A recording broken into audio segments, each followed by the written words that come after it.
What's up, everybody? We're back at well, you guessed it, the shop.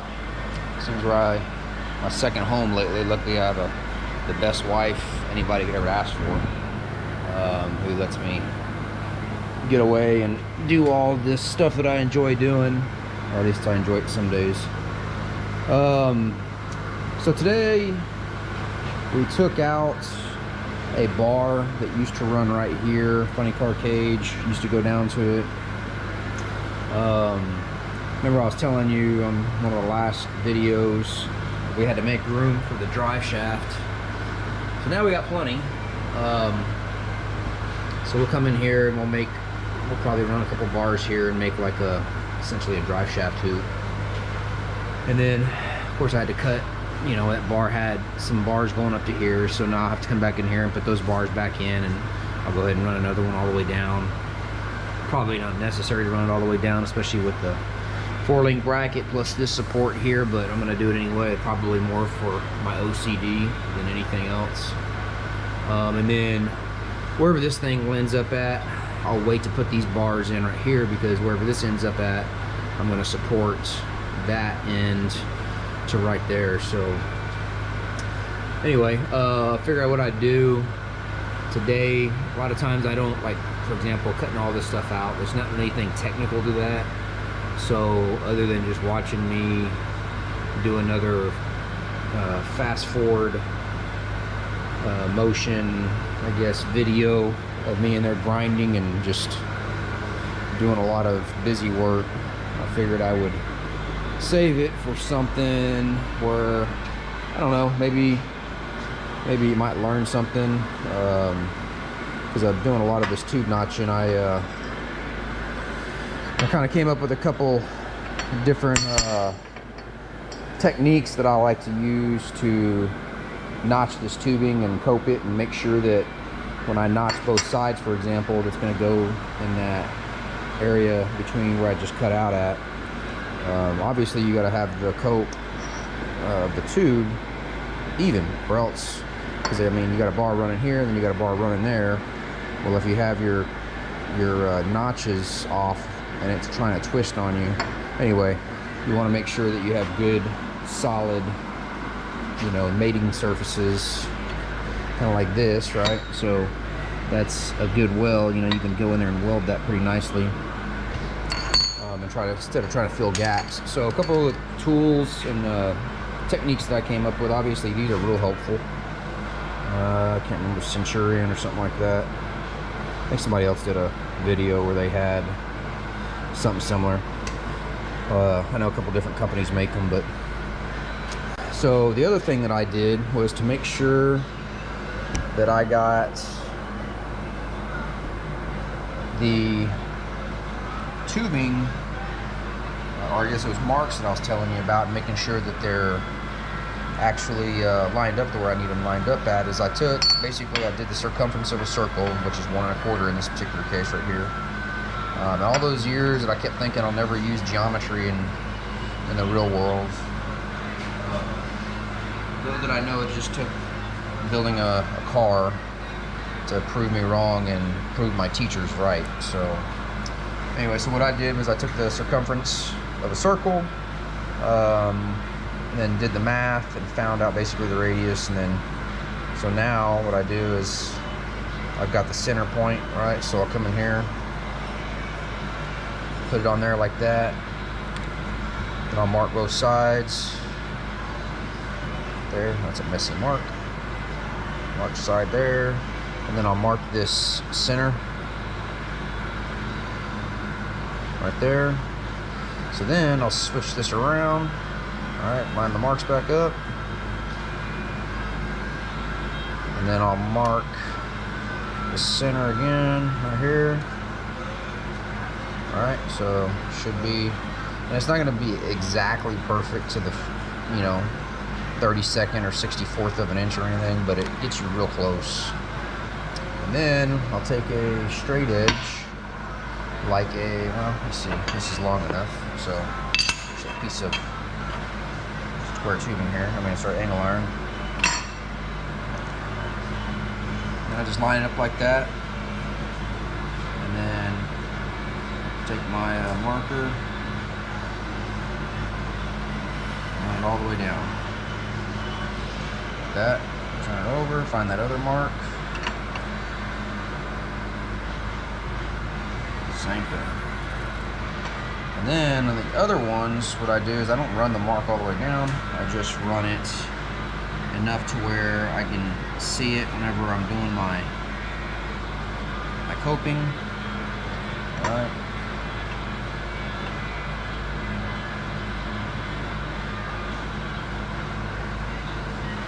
That.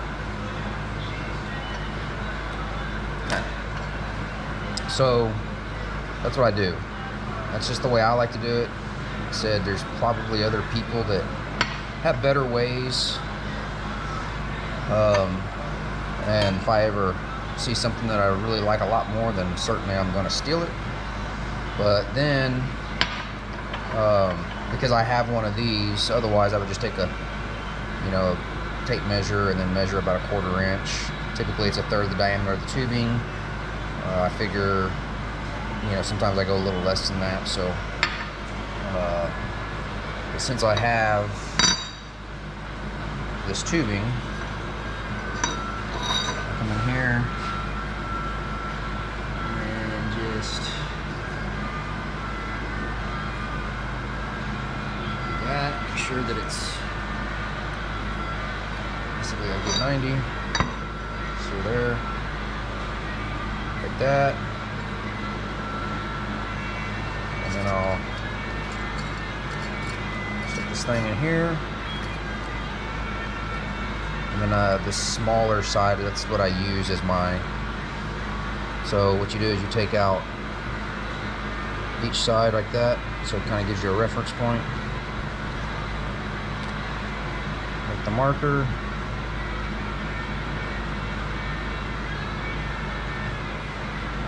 And these things, I mean, you can do it without these things. These things just really help speed things up a little bit.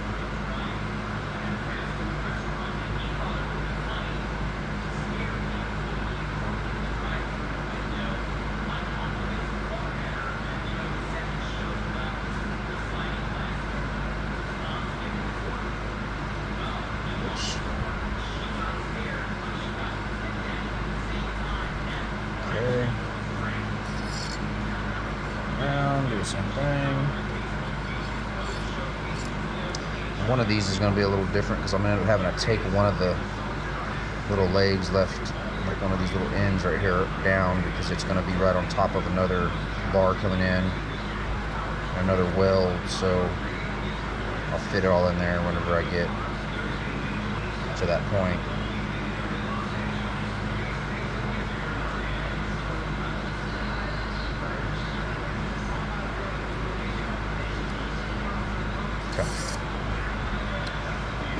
So basically looks like that. All right, pretty symmetrical.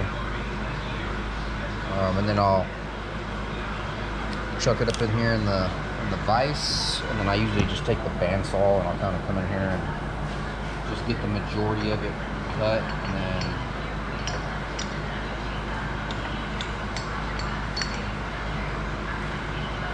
then I'll use the flat disc to kind of clean it up.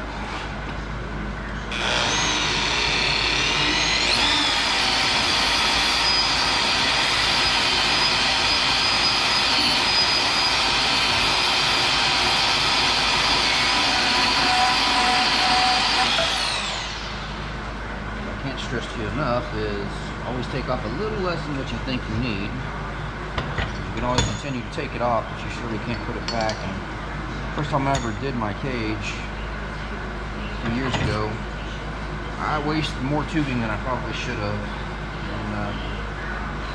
And a lot of tubing is not easy to come by these days.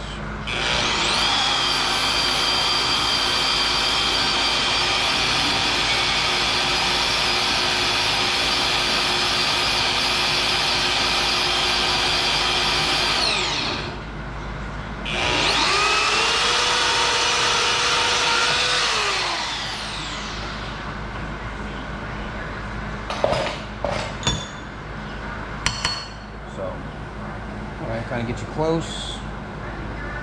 then, like I said, I'll come in there and I'll clean all these up with the flat disc, which is really good for that.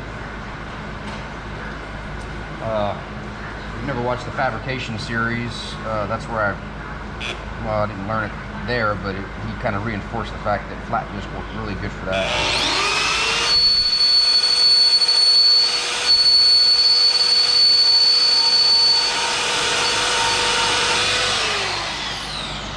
I don't have a tubing notcher, and I've never used a tubing notcher.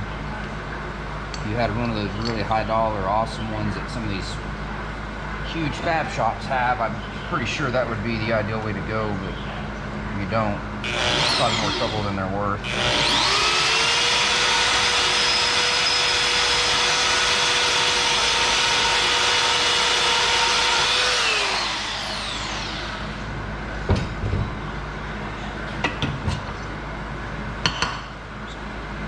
That one. So get the lap disc out.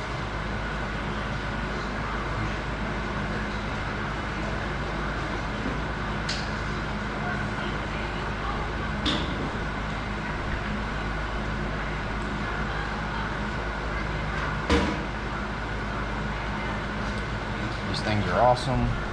We like to get the ones that already have the arbor on them. Just makes things a lot faster. They're a little more expensive, but they're not that much more expensive.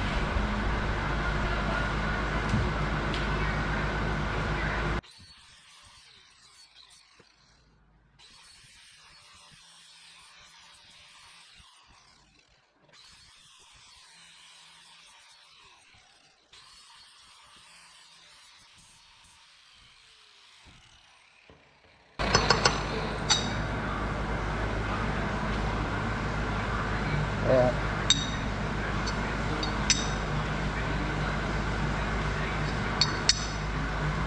There you go.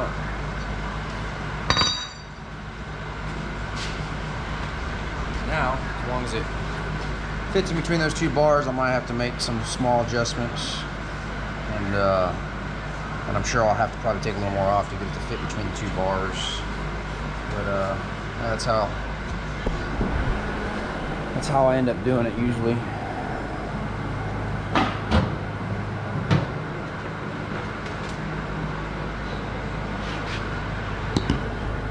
So come in here. Yep. See.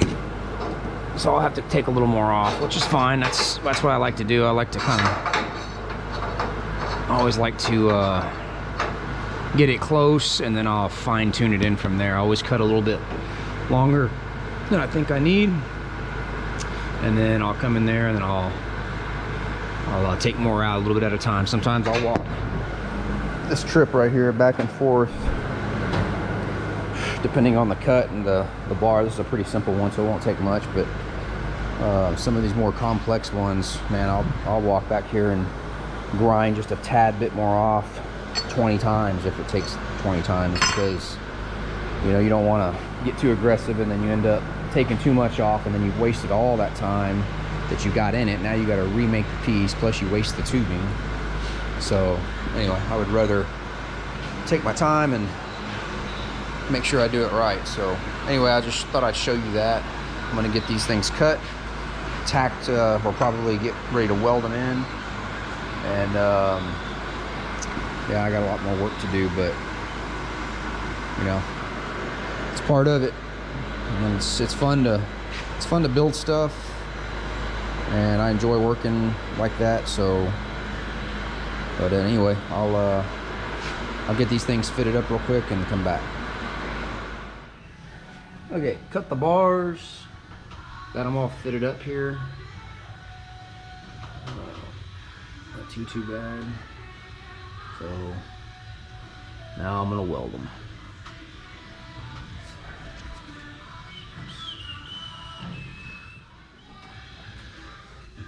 All right, they're in.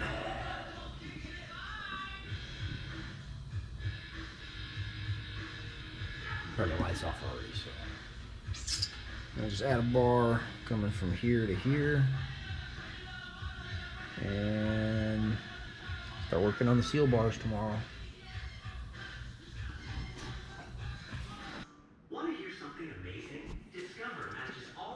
All right, today we're going to start putting the seal bars in right along that area right there.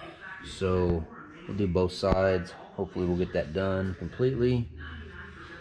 And then I'm gonna take the motor and just kind of mock it up in the engine bay, get everything kind of leveled where it needs to be.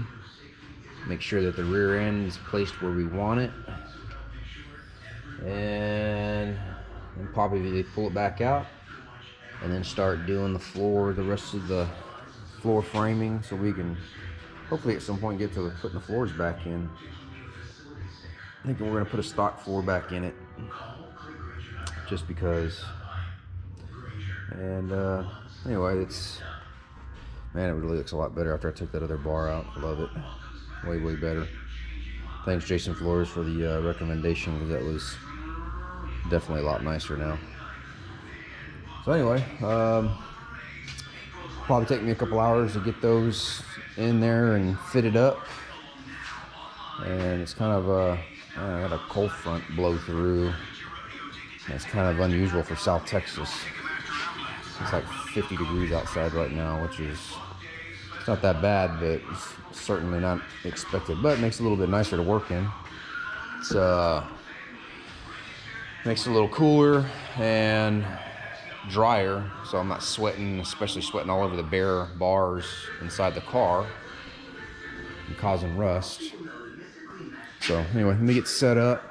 First thing I'm gonna do is get in there with a flat disc wheel and kind of clean up those sides. So when we go to weld the floor back in, it's welded in and it's bare steel. It makes it easier to weld to. So get all that set up and I'll come back. Okay, took a little while, but finally cleaned up that side area there, and this one over here. It's dark in here. Got one bar fit right there. It should weld pretty decently. It comes over here, right there.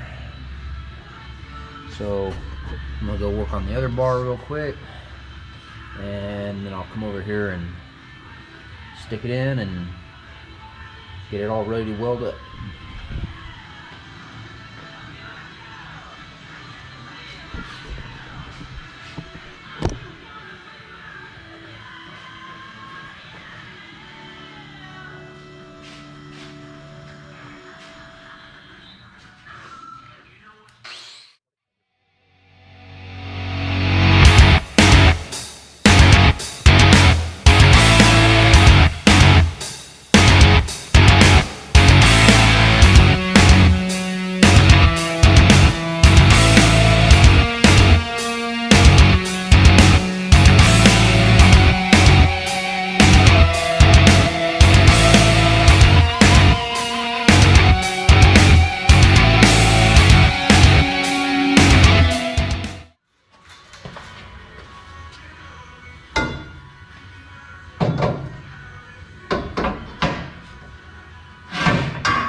Alright, got this thing fit in there.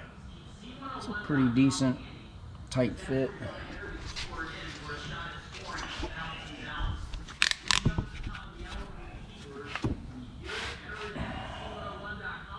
Not too bad, not too bad. It'll weld up pretty decent. Getting around the entire thing to weld is going to be the other fun part. But they're in, so I'm going to hold off welding them real quick until I verify they're exactly the height that I want. So I think I'm going to work on putting the motor in real quick. Also got to add 2 bars from right here up. So I'm gonna kind of go at a diagonal, almost the opposite diagonal of this bar right here. kind of go up to the middle and triangulate a little bit more. So I'm gonna work on all that. It's coming along. It takes time. It's coming along. I kind of got a few things done yesterday. Didn't quite get quite as far as I wanted, but I at least got the 2 things that I for sure wanted to get done. Kind of got the motor mocked up in there so we can kind of set the driveline angle. It's just temporary, so we can kind of see what it's going to look like. Start doing the floor structure here pretty soon. Just waiting on a couple things. And kind of today, my goal today is to get this funny car cage hoop fixed and joined right here.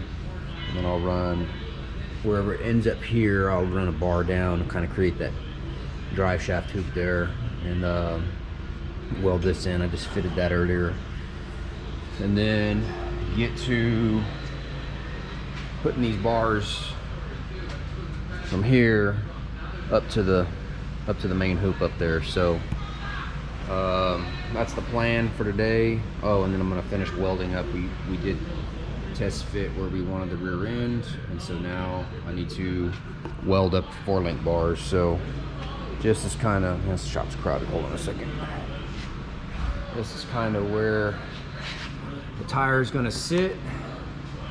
So it's yeah, it'll look good. A little more space in the front, but that's kind of where we want everything. So anyway, today I'll try to do a little more filming of some of the actual stuff that I'm doing, and we'll get back at it. I gotta go run to my buddy's shop and bend a piece of 1.5 because I don't have a 1.5-inch die for that funny car cage, and turn some other tubing down as a plug. So we will get back at it. All right, this is gonna be a complicated cut. It's got to sit at an angle and it meets 3 adjoining tubes. So what I did was I just took this little angle finder right here and put it on that tube right up there, so that I could at least, just more than anything, because it's going to triangulate it, and then on top of that I want it to kind of look symmetrical and be at a relatively the same angle as that other one going up to the hoop. So anyway, I laid it up here, and then I took my little Centurion things, put a piece of tube in it, kind of aimed it up at that thing, lined it up with this angle finder, and got my pattern there, which is going to be kind of a rough cut. I'm probably going to have to adjust it. Hopefully I cut this tube long enough. I think I did, but you know, that's part of it sometimes.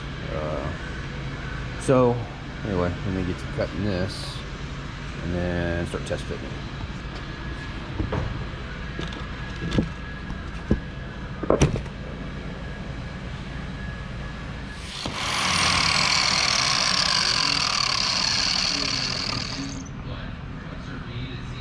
Interesting. Very, very interesting. So let's see how off I am.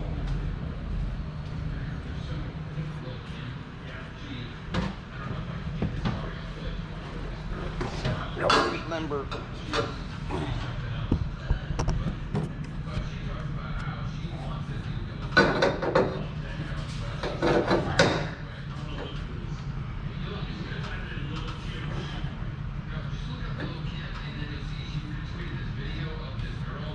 Too bad.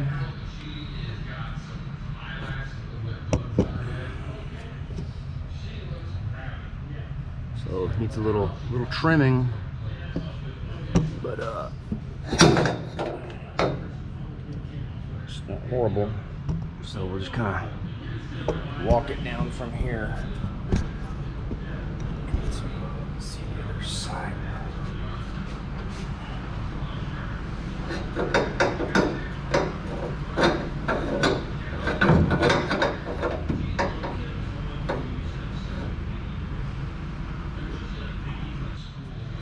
See, putting these lines on there makes it real nice to keep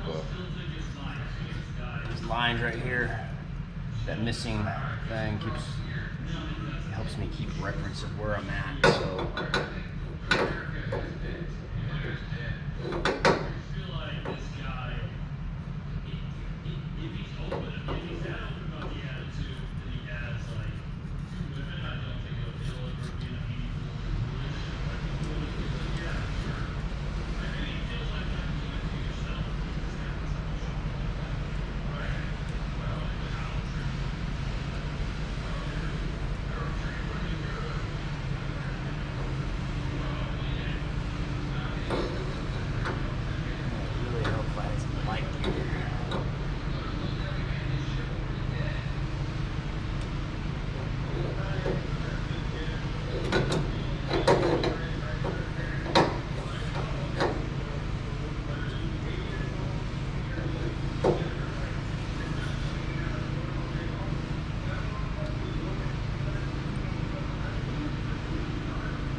Another kind of complicated.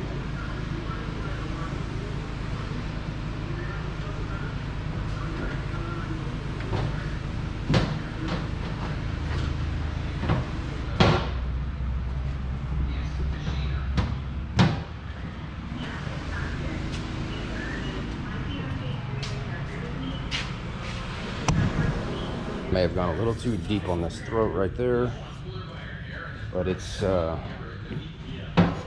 slowly walking in right now.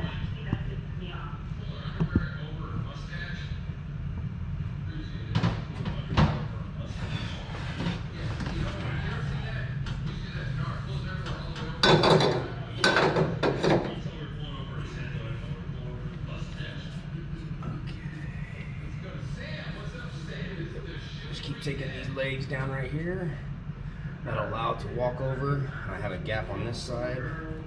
Gap on this side, so as it walks over, it'll close those gaps. So the only thing I'm taking off of is. All right, guys. Man, it actually came out a little better than I thought. So it's got a plug in here. Of course, I have the rosette holes drilled, so I can weld those and then weld up the seam there. And then I'll come here and run a bar down, do the same thing on the other side. I'll encase the drive shaft there, keep it from going side to side, which it shouldn't do anyway. And yeah, so I'm actually kind of pleased with how that came out. I was actually not expecting it to be, I wouldn't say it was easy, but it was not as bad as I really thought it was going to be. So Let me get all my welding stuff situated here, change batteries in the camera, and then I'll set this up so you can watch the welding.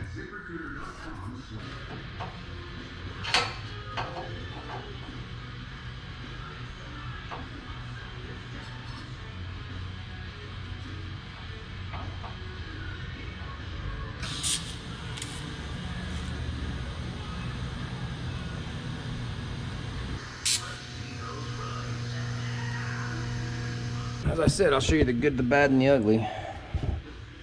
You see, some of them look pretty good. Some of them don't. Depending on the position, the amount of gap you had to fill.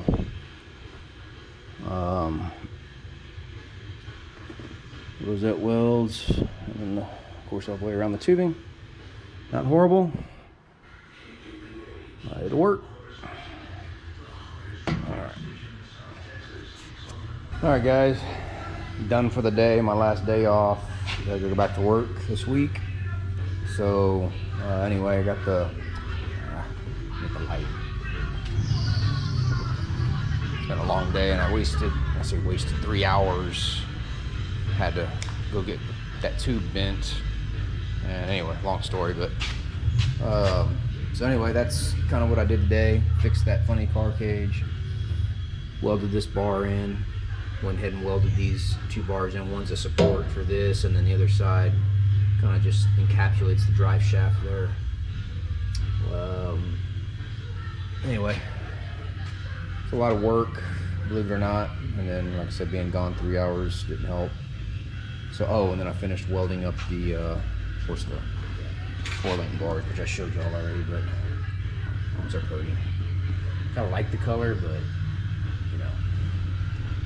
So anyway, those are all welded up, and yeah, I guess I'll get back at it this next week, or next weekend, I guess. And hopefully here pretty quick we'll have the struts, start building the front end, and that should go pretty quick after that. I mean, a lot of little detail stuff to do, but that's how it goes. So anyway, till next time, if you like what you're seeing, like I said, just make sure you comment, and certainly comment if you want to see something different or more of something, less of something. And I guess like and subscribe, and that way, like I said, I'll keep them coming. Yeah, just let me know. Thanks.